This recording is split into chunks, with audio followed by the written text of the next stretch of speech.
Okay, class, so we look at the logarithmic graphs. Okay, y equals to log base a of x, where a is more than 0 and a is not equals to 1. So again, we look at two cases. Case 1, where a is more than 1.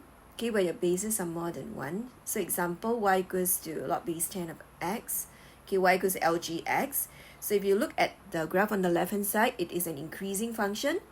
Okay, and then the y-axis is an asymptote, meaning to say that the graph does not touch the y-axis. Okay, so this is an asymptote. Okay, so why is that so?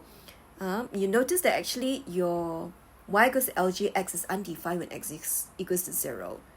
Okay, so when x is equals to 0, okay, y is equals to lg 0, which means that the base is 10, right? So 10 to the power of y is equals to 0.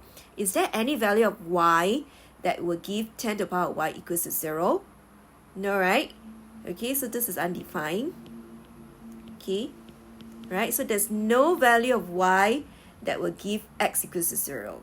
Okay, so that's why the graph will not touch the y-axis, and y-axis is an asymptote. And then the third point is that the x-intercept is equals to 1. Okay, this is equals to 1. Okay, so again, why is that so? Okay, why is that so?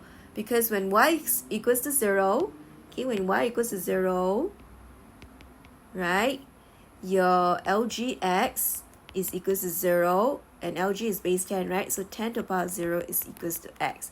So x is equals to 1, which is your x-intercept. Okay, so incidentally, this is your graph for y equals to log base ax, okay, where a is more than 1. Okay, it is also the graph of y equals to ln x, right? Because ln is actually base e, right? And e is more than 1. Okay, now case 2. Case 2 is where your base is more than 0 but less than 1. So example, okay, you have y equals to, let's say, log base of 0.5 power x. So you look at the graph on the left hand side, it is compared to the first graph, okay, it is what we call a decreasing function. That means when your x increases, your y decreases. Okay, again, the y-axis is the asymptote, right? It's an asymptote.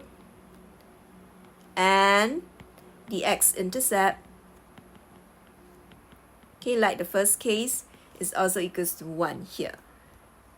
Okay, so why? Because when y is equals to 0, log base of 0.5 x is equals to 0, x is 0.5 to the power of 0, x equals to 1.